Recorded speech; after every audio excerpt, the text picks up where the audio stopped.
We live in a strange world. We live in a strange country, I think. You know, there are just some things around that are mind-blowing and puzzling to me. I was reading an article about New Zealand this morning. I read it actually, and talking about the protesters in New Zealand, and there was this article in response to that talking about freedom. You know, what is freedom? And there's a lot of cry out for freedom at the moment, and both in New Zealand and here in Australia and around the world, in a sense, this cry for freedom. And this New Zealand writer, was saying how she had come to New Zealand as a refugee. And the country that she came from, you could not voice your opinion, and you could not have a say, and you would be arrested, you would be beaten, you'd be thrown into jail, you might even be killed. And she was saying that people don't really understand how much freedom we actually have, or even what freedom is. But there is a sense in our country where we have the freedom to say what we want to say. Well, we think we do. We think we do. And we think that it's okay to share our opinion and to share it loudly and boldly, but it can also be dangerous, can't it, to express your opinion? We have this idea that it's okay to express your opinion, but dare you express a different opinion in a public space, you might receive a lot of abuse, vilification back to you. It's not uncommon for people even to be assaulted for sharing their opinion where it's not welcome. So while you have the freedom to share opinion, there are constraints, or at least you have to deal with the consequences of sharing that opinion and be willing to do so. From the football team you follow, to the political party you support, to vaccine mandates, to border closures and any number of topics, there are places where your opinion, while you're free to hold it, is not particularly welcome. Now, I admit that I really want the borders to be open, and I have personal reasons for that. But I would not get on social media and tell the world about it because the majority of West Australians actually want to keep the borders shut, it seems, because, we feel safer. And I understand that as well. But if I was to voice an opinion otherwise, I would, probably have a barrage of abuse about it. But it's okay. I hold my opinion. And I'll get to go and see my grandchild, so I'm happy. Things have changed. Well, in today's reading, Jesus asks the disciples to declare their hand, to put it out there, to share their belief, to give an emphatic response, and to take a stand. The time for fence sitting is over. I think sometimes we think it's hard to sit on the fence. We have this image of fence sitting as being, uncomfortable. But, sometimes it's a safe place, isn't it? Sitting on the fence. 1 foot in each camp. If, too many people say this, I can swing this way. If they say that, I can swing that way. Gives me a bit of flexibility. But for the disciples, the time for doing that is past. Now is the time to make a decision. Now is the time to take a stand, to hold on to a belief, to believe that what they know is true.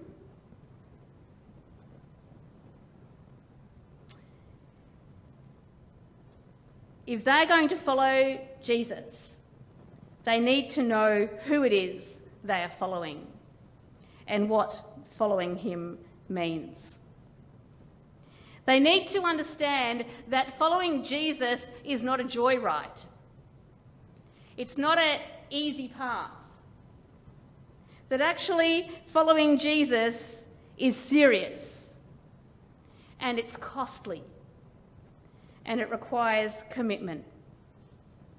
Sometimes we like to get up at the pulpit here and tell everybody how lovely and beautiful and comfortable and easy it is to be a follower of Jesus. But I'm here today to tell you that that's not what I read in this passage of Scripture. I don't read a comfortable path. I read a path of self-denial, a path of suffering, a path that can be difficult. So let's set the scene. The disciples have been travelling with Jesus for some months now. It's really difficult to figure out how long, but they've been travelling with Jesus for some time. And the ministry of Jesus has been centred around Galilee, centred around the regions, the regional towns of Galilee. His home, more or less, a comfortable place. And throughout their journey, he has collected a gathering of followers,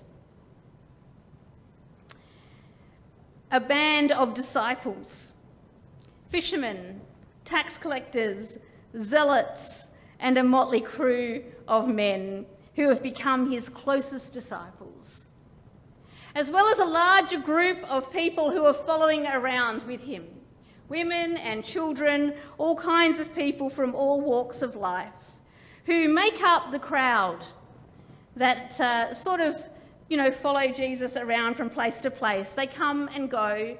They're kind of like the fan club, They find out where he's playing, they go and see him, then they go home, and then they come back to the next stage and see him there, and they keep up with what's going on in his ministry. They hear word for word from, those around who have seen him. Oh, do you know that Jesus was down the marketplace the other day? Did you know that he healed a blind man?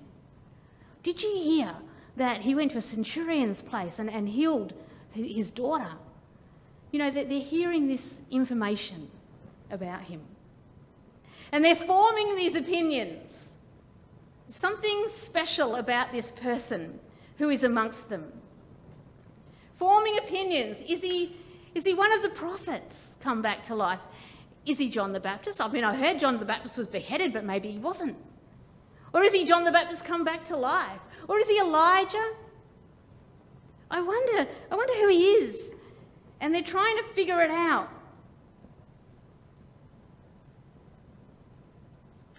But they're only with Jesus for short periods, little interludes. The disciples, however, have been journeying with Jesus. They've been walking with him, eating with him, sleeping near him. They've been listening to his every word. He has given them specific instruction, teaching specific to them. He's explained to them parables that he didn't explain to the crowds. He's given them a deeper understanding of who he is.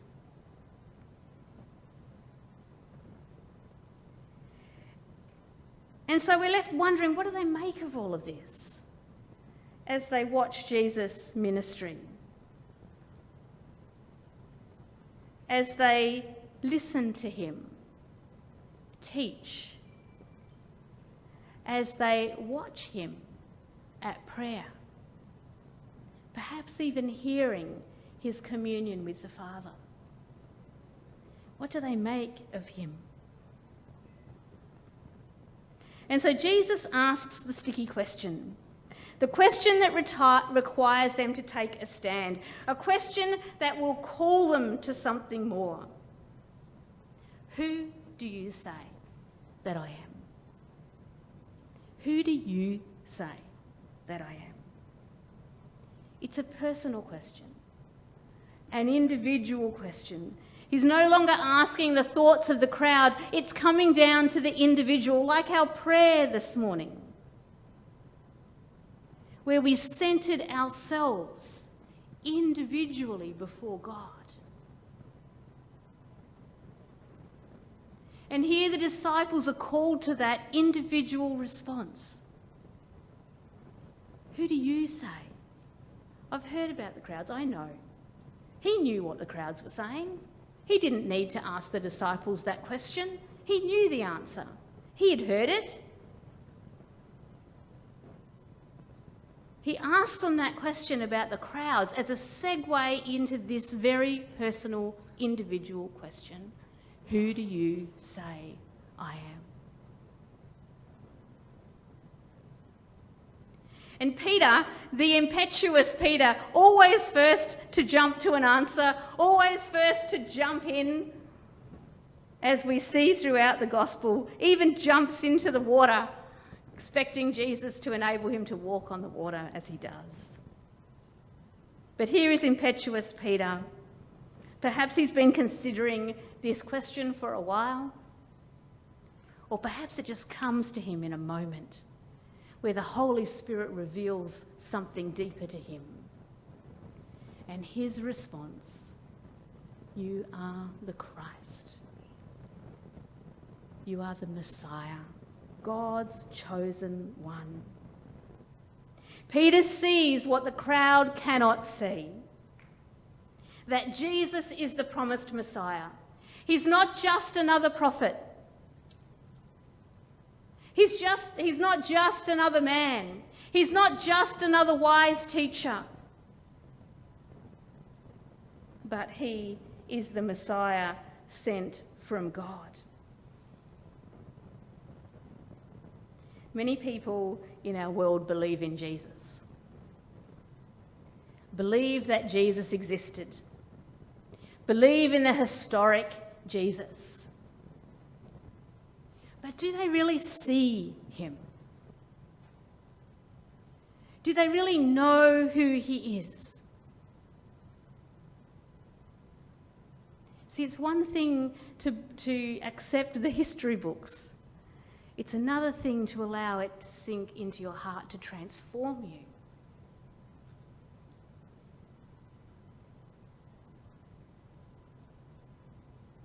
But Peter sees the Christ, not a man, but the Son of God. Who do you say that I am? A good man? A wise person? A good teacher? A compassionate person? The Son of God. Who do you say? Who do you say? And so this revelation has come to Peter. He says, you are God's Messiah. And what does he mean by that? What does he think that means?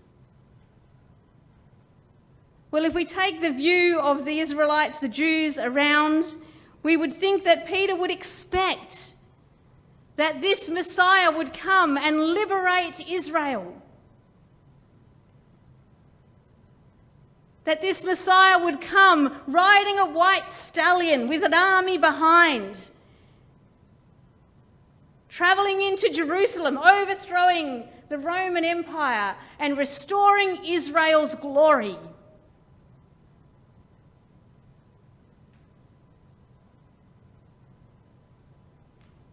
But Jesus has a different view. Jesus' image of Messiah is not one riding a white stallion, but one riding a humble donkey. Jesus' image is not one of soldiers fighting a battle, but of one carrying a cross. Jesus' image is not one of a victorious king ruling over Israel, but of an eternal kingdom ruled by Jesus Christ. The Jews expect this Messiah to be a deliverer who would redeem them from the Romans. But Jesus says that this is a Messiah who comes in suffering. the Son of Man must suffer many things and be rejected by the elders, chief priests and teachers of the law, and he must be killed and on the third day raised to life. The idea is completely unexpected and unbelievable to Peter. How can the disciples conceive of what it is that Jesus is telling them? How can they understand this flipped upside down Messiah? This suffering servant Messiah spoken of in Isaiah. Despised, rejected, a man of sorrows, familiar with suffering, oppressed, afflicted, silent, slaughtered. Can they imagine this of their Messiah? If we look to Mark's account of this story, we find Peter's response to Jesus.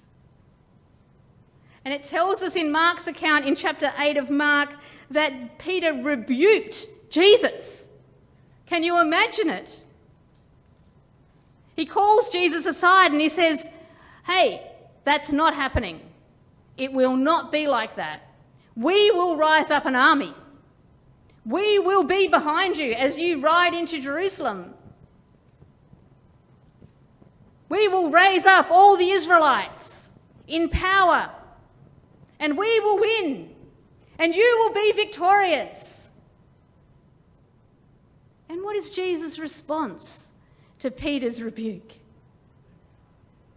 "Get behind me, Satan, for you do not have in mind the things of God." You do not have in mind the things of God.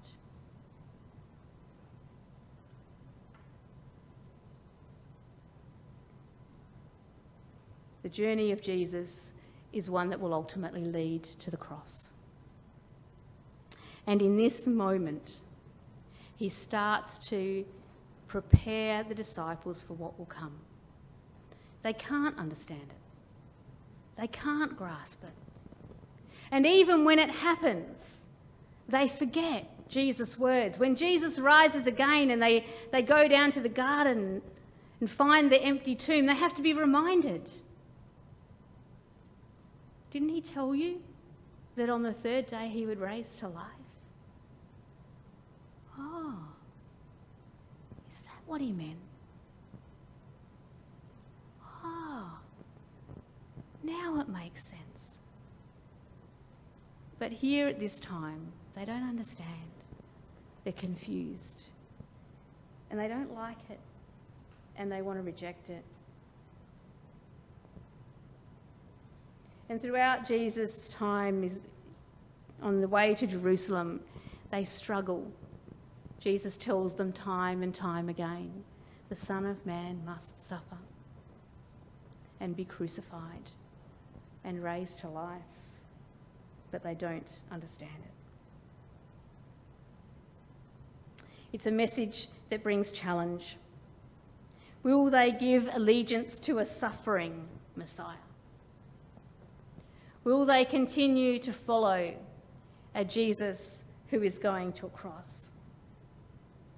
Will they stand by one who is condemned to death? Will they bear the shame and the disgrace that comes with following one condemned?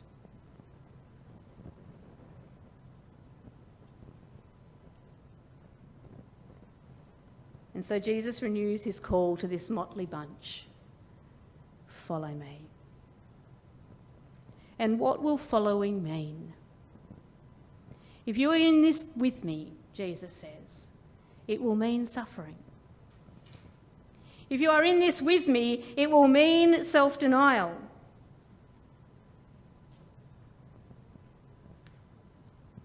If you are in this with me, it will mean taking up your cross daily to follow me.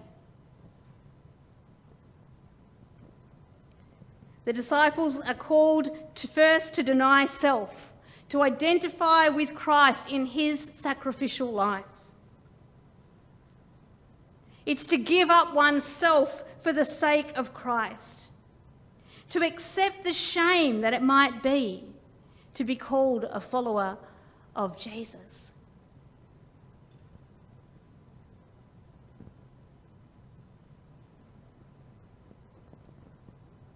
Will you continue to barrack for Jesus when it seems he's on the losing side, knowing that ultimately Christ is victorious?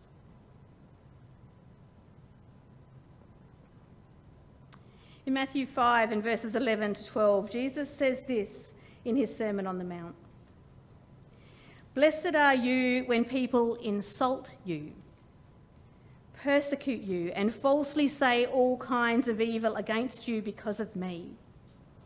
Rejoice and be glad, because great is your reward in heaven, for in the same way they persecuted the prophets who were before you." And in the same way, they persecuted Jesus, even to the point of death. Deny yourself, take up your cross, and follow me, says Jesus. At the moment, I'm listening to an Audible book. It's a book I've never read, a Tolstoy book. It's a classic. And I saw it on my Audible app a little while ago, and I thought, maybe I'll challenge myself with the listening rather than the reading of this particular book. And so I'm listening to the book Anna Karenina. And as I was listening to it just recently, one of the characters, one of the heroines of the story, I guess, Kitty, meets this young lady. And this young lady is given to helping the poor and the ill. And she goes and is caring for all of these people. And Kitty, who is broken-hearted by being rejected by a suitor, is fascinated by this young lady. And so she kind of becomes a bit of a follower of her, and they become friends. And Kitty starts to do what this lady, whose name I've forgotten, does, and starts to care for others. And the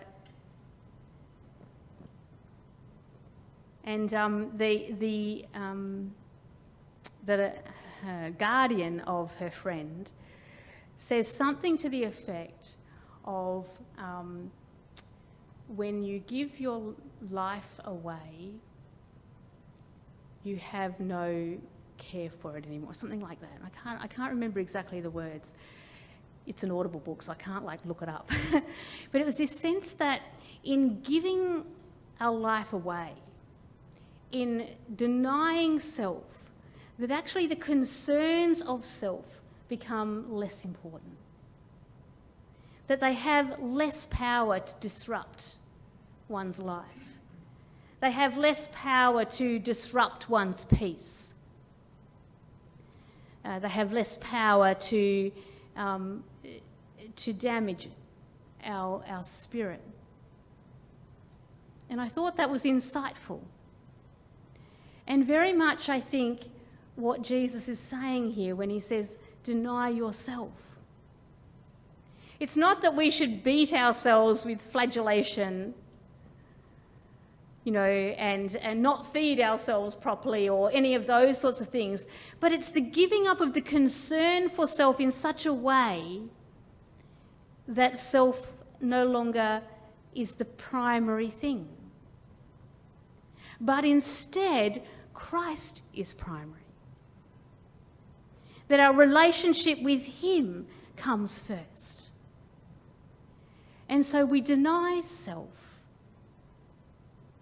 and we take up with Christ and share with Christ in his suffering. we join with him.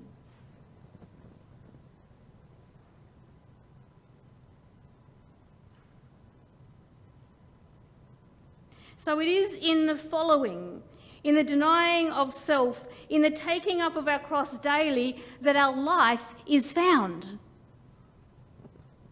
For Jesus says, whoever is to lose his life will find it. Because our life becomes more whole in our relationship with Jesus. And our concerns become less important. Not that we ignore things, not that we are careless, but just it's not so important anymore as we turn our hearts and our eyes and our life toward Christ. So whoever wants to save his life will lose it, but whoever loses his life for me will save it. So while we try in vain to hold on to our life, to gain the world, to somehow make our lives count through our own striving, we inevitably fail. And we are constantly looking for something more and constantly beating ourselves because we haven't got there yet.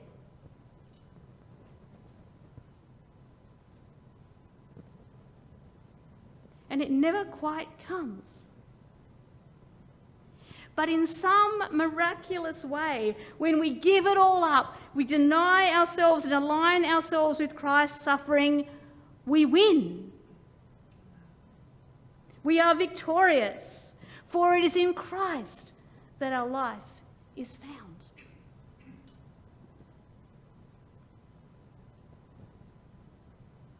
So this life of following Jesus is not a life of, roses and forget-me-nots.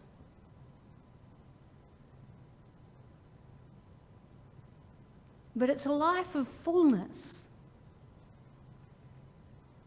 a life of victory, even amidst suffering.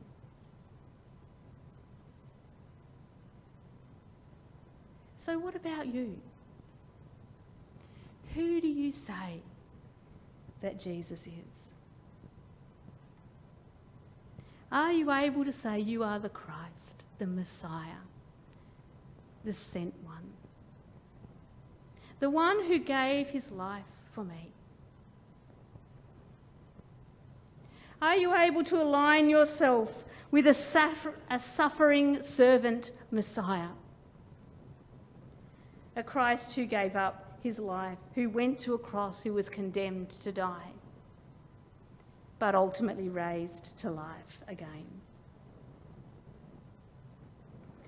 Will you risk aligning yourself with this Messiah?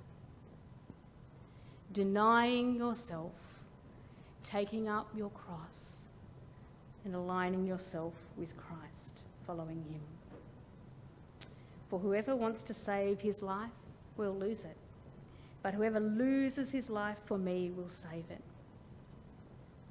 What good is it for a man to gain the whole world and yet forfeit his very self? Who do you say that he is? Will you take up your cross and follow this suffering servant?